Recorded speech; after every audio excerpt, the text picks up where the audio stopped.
It hit the internet like a thunderclap, sudden, violent, and impossible to ignore. 1 second, everything was quiet. The next, Candace Owens went scorched earth on Kirk in a way nobody saw coming, and the fallout was instant chaos. This wasn't political beef. This wasn't ideological sparring. This was personal, raw, and devastating. Candace didn't hint. She didn't hedge. She went straight for the jugular with allegations so explosive they froze timelines mid-scroll. And the accusation, at the center of it all, that Kirk may have walked away from her children, for a new man. Within minutes, social media combusted. Screenshots started flying. Anonymous insiders crawled out of the shadows. Old photos people forgot about suddenly looked suspicious. Voice notes allegedly never meant to leave private phones began circulating in encrypted group chats. Candace's tone was calm, terrifyingly calm, the kind of calm that makes people realize she's not guessing. She's certain. And when someone speaks with that level of certainty, the world listens. What made this different was how fast the narrative cracked. Erica's carefully curated image began to splinter in real time as Candace alluded to missing nights, unexplained trips, kids left confused, and stories that didn't line up. Candace claimed she stayed silent for months, trying to handle this privately, until she couldn't anymore. Because once children are involved, silence stops being mercy and starts looking like betrayal. The internet instantly split into war camps. Some called it cruel. Others called it overdue. But behind the scenes, insiders were panicking, because Candace wasn't just talking, she was signaling receipts. Timelines. Messages. Proof. And as Candace stared into the camera and said she was done protecting lies, one thing became crystal clear: whatever comes next, there is no undo button. The silence before Candace spoke was the loudest warning of all. No intro music. No jokes. No pacing. Just a cold stare into the camera that told viewers instantly this wasn't content, this was confrontation. When she finally opened her mouth, the tone wasn't angry. It was resolved. The kind of resolve that only comes after months of watching something rot behind the scenes. She said she'd tried to stay out of it. Tried to mind her business. Tried to believe the best. But according to Candace, what she kept hearing didn't add up. And once kids entered the equation, she refused to keep quiet any longer. She didn't start with names. She started with patterns. Disappearances that didn't match public schedules. Nights that turned into mornings with no explanation. Trips framed as time to heal, that allegedly left children behind with people who weren't prepared. Candace said she didn't hear this from Twitter. She heard it from people who were scared, confused, and increasingly uncomfortable. People who didn't want fame. People who had nothing to gain. That distinction mattered. Because Candace wasn't positioning herself as a gossip. She was positioning herself as someone who'd been sitting on information she hoped she'd never have to repeat out loud. Almost immediately, the internet went feral. Comment sections exploded. Some accused Candace of cruelty. Others begged her to keep going. And while that chaos raged, alleged insiders began sliding into DMs across the platform. One claimed to be a former babysitter, saying Erica was frequently unreachable late at night. Another said the kids were often dropped off with vague timelines and even vaguer explanations. None of it confirmed. All of it disturbingly similar. Candace didn't say, "This is fact." She said, "This is a pattern." And patterns are harder to dismiss. Then Candace escalated. She said she'd tried reaching out privately. Multiple times. Messages asking simple questions. Where were you? Are the kids okay? What's really going on? According to Candace, she received nothing in return. No clarification. No denial. Just silence. And in her words, silence in moments like that isn't neutral, it's intentional. That silence, she said, is what finally convinced her something was being hidden. As the live stream climbed past tens of thousands of viewers, Candace dropped the line that shifted everything from scandal to alarm. She said there were nights when the children were allegedly left with people who didn't even know they'd be responsible overnight. Friends who thought they were helping for a few hours. Sitters who assumed pickup was coming. And when it didn't, the kids allegedly started asking questions no one could answer. That's when the tone in the chat changed. This wasn't about romance anymore. It was about responsibility. Within minutes, the first receipt began circulating, a blurry, time-stamped photo allegedly showing Erica in another state on a night she publicly claimed she was home. No confirmation. No metadata. Just enough to ignite a wildfire. TikTok detectives ran with it instantly, stitching timelines, pulling old posts, matching outfits, comparing weather patterns. Twitter turned into a courtroom where no one waited for evidence before shouting verdicts. Candace didn't repost the image. She didn't need to. The internet did the work for her. Then came the audio. A short voice note, allegedly Erica's, leaked from a private chat. Her voice sounded calm but tired, saying she just needed one night. The clip cut off before context. That made it worse. One night from grief. One night from pressure. Or one night away from motherhood. Candace didn't interpret it on the stream. She just asked one question that detonated everything. Where were the kids that night? That question ricocheted across every platform. Commentators paused mid-sentence. Even people who disliked Candace admitted that question couldn't be brushed off. Erica's team still hadn't responded directly. No denial. No explanation. Just growing silence. And that silence allowed the rumor mill to mutate into something darker.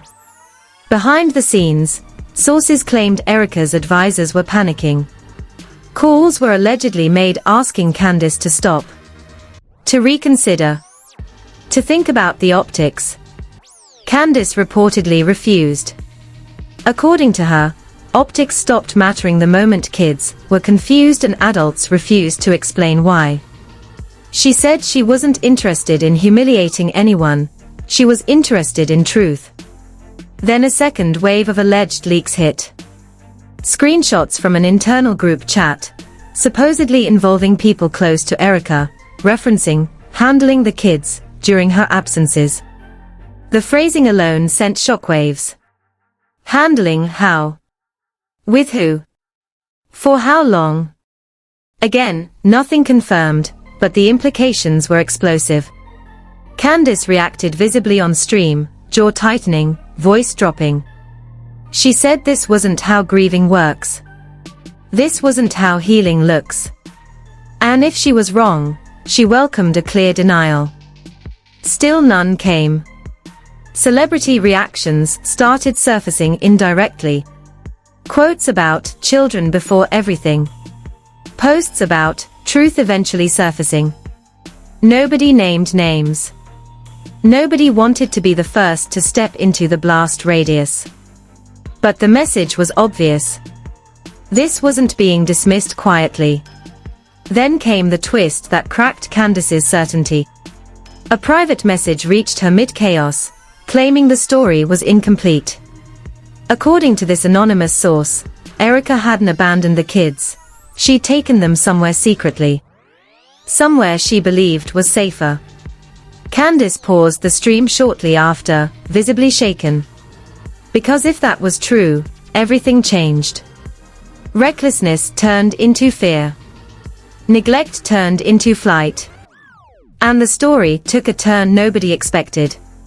Before Candace could address it publicly, another audio clip leaked. The moment that sentence hit the timeline, "This is bigger than an affair," the entire story tilted on its axis. What had started as outrage instantly morphed into dread. Because scandals burn fast, but fear spreads differently. Candace's silence wasn't confusing anymore. It was a calculation. And behind the scenes, people started realizing this wasn't just about choices or optics. It was about something being hidden, deliberately, desperately. Within hours, alleged insiders came forward with a new tone. Not accusatory. Not gossipy. Afraid. One message, shared and reshared in private circles, claimed Erica's disappearances lined up with moments when she believed she was being watched. Another alleged that her sudden shifts in routine weren't romantic at all, but reactive, triggered by information she received that she couldn't discuss publicly. These weren't claims of recklessness. They were claims of panic. And panic changes everything. The leaked voicemail became the center of the storm. Analysts replayed it frame by frame, slowing down the audio, dissecting every breath. "I can't do this here," Erica allegedly whispered. "I need to get them away tonight." The emphasis on them sent chills through the internet. Commentators argued whether she meant her kids, herself, or someone else entirely. But the phrase, "not safe," echoed louder than anything else. Safe from what? And why was no one addressing that question directly? As speculation exploded, Candace was reportedly flooded with warnings. Messages urging her to stop. Not from fans, from people claiming to understand the risks. One alleged insider wrote, "You're poking at something that doesn't want daylight." Candace didn't respond publicly, but sources say her demeanor shifted from furious to focused. This wasn't about winning an argument anymore. This was about understanding what she'd stepped into. Then came the file. Not leaked publicly, sent directly to Candace. Allegedly tied to a locked folder Erica had kept sealed since Charlie's final months. The existence of that folder alone had been rumored before, dismissed as conspiracy. But now multiple sources claimed it was real, encrypted, and actively monitored. When Candace hinted she'd tried to access it and was blocked, the story crossed into territory that made even her supporters uneasy. Because influencers don't get monitored like that. Power does. At the same time, Erica's camp began moving differently. Not louder, quieter. Comments disabled. Old posts archived. Associates going dark. A single, carefully worded statement repeated the same line, "These rumors are false and harmful." No details. No timelines. No direct address of the audio. The lack of specificity only fueled suspicion. Because in a storm like this, vague denial looks less like confidence and more like containment. Celebrity reactions intensified. A prominent media figure posted, "Sometimes the truth looks ugly before it looks clear." Another wrote, "Protecting kids doesn't always look pretty." Again, no names. But the alignment was obvious. Meanwhile, critics accused Candace of spiraling, of weaponizing tragedy, of projecting her own fears onto someone else's grief. The divide grew violent. Threads hit tens of thousands of comments. Friendships broke in public. Entire platforms turned into battlegrounds. Then a bombshell claim dropped from someone alleging past involvement with Charlie's organization. They claimed Charlie had cut ties with a specific individual shortly before his death, someone he no longer trusted around his family. The same individual, they claimed, had resurfaced quietly in Erica's life months later. This wasn't framed as romance. It was framed as pressure. Leverage. Something unfinished. The claim spread like wildfire, because it explained too much too cleanly. Candace reportedly confronted a source, who'd been sitting on information for months. According to those close to her, the meeting left her shaken. The source allegedly described seeing Erica with the kids during one of the disappearances, but not relaxed. Not happy. Guarded. Constantly scanning her surroundings. The kids, they said, weren't acting normal. Quiet. Clingy. Afraid. That detail snapped something in Candace. Because fear in children doesn't come from romance. It comes from instability. As this version of the story gained traction, the public narrative flipped again. Now people weren't asking why Erica left. They were asking what she was running from. Was Candace wrong to accuse her? Or was Candace simply early, reacting before understanding the full threat? Even her harshest critics began to soften, acknowledging that something didn't add up on either side. Then came the most disturbing rumor yet. A cybersecurity expert allegedly confirmed that the locked folder Candace referenced wasn't just encrypted, it was being actively tracked. Every access attempt logged. Every device flagged. When word of that spread, the tone online changed instantly. Jokes stopped. Speculation slowed. Because someone watching access attempts isn't defending privacy. They're defending secrets. Candace finally reappeared briefly, posting nothing but a black screen and a timestamp. No caption. Fans interpreted it as proof she was being silenced. Detractors called it theatrics. But behind the scenes, sources claimed she was consulting legal and security experts, trying to decide her next move carefully. Because once kids are potentially at risk, recklessness becomes unforgivable. The story reached a breaking point when an alleged live message appeared on Candace's system during one of these access attempts. Not an automated warning, a direct message. Short. Clear. Terrifying. Stop. Followed by, "You don't understand what you're opening." Then the line that froze everyone who heard about it. "The kids are at risk if this continues." Candace hasn't confirmed the message publicly. But she hasn't denied it either. And that silence, combined with Erica's continued refusal to address specifics, pushed the story into a new category altogether. This was no longer about morality or betrayal. This was about control. About who knows what, and who is willing to go how far to keep it buried. As night fell, a final whisper began circulating among insiders. That Charlie had left instructions. Not public. Not legal. Personal. That Candace wasn't chosen randomly to receive them. That if she was reading this now, it meant the plan had already begun to unravel. No proof. No confirmation. Just a chilling alignment of rumors that refused to die. And just when the internet thought it couldn't get darker, one last message surfaced from a source who claimed to have seen the children recently. The message was short. No elaboration. Just 5 words that changed the temperature of the entire conversation: "They're not where you think." And with that, the story stopped being about accusation altogether, and became a race against whatever truth was still buried, waiting and watching. By the time that message surfaced, "They're not where you think," the entire internet seemed to hold its breath at once. Because that wasn't gossip. That wasn't shade. That was a warning. And from that moment forward, nothing about this situation felt like internet drama anymore. It felt like something that had slipped out of control, something no amount of PR could contain. Candace didn't go live. She didn't tweet. She didn't clarify. And for the first time since this began, even her loudest critics stopped demanding answers, and started asking a different question.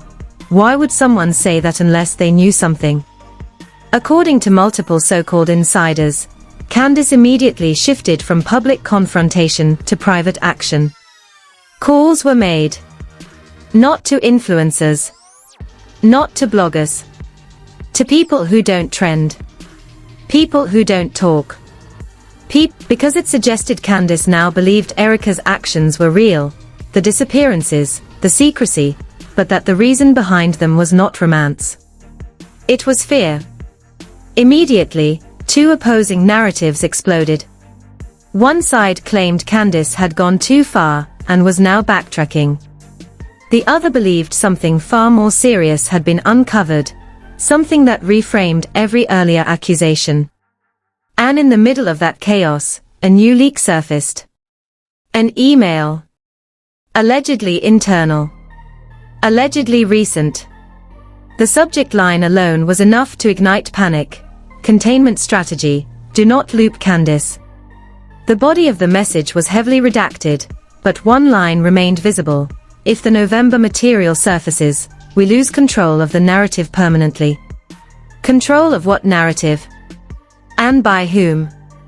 That leak pushed the story into overdrive. Major commentators stopped debating morality and started discussing power.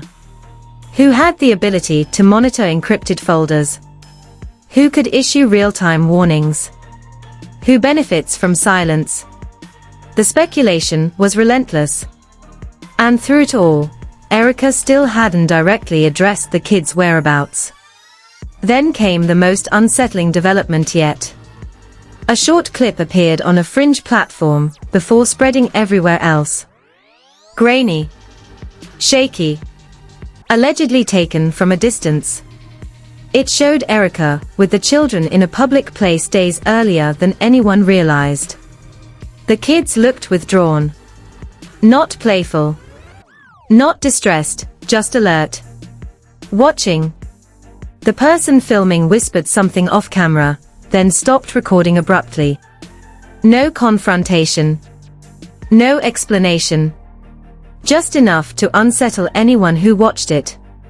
Candace reportedly saw the clip and immediately requested it be taken down.